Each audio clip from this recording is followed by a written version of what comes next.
Sahod mo. Salamat po, madam. Pirma. Sahod mo. Nag-resign na ako! O bakit? Anong problema? Ang dami sa ulit na sahod! Ay, pagkita natin! Ito!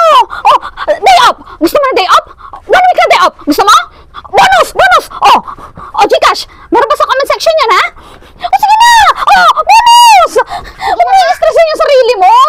Huwag ka magmakapagod! Ay, Diyos ko! Muntik na ako mawala ng sipag na trabaho.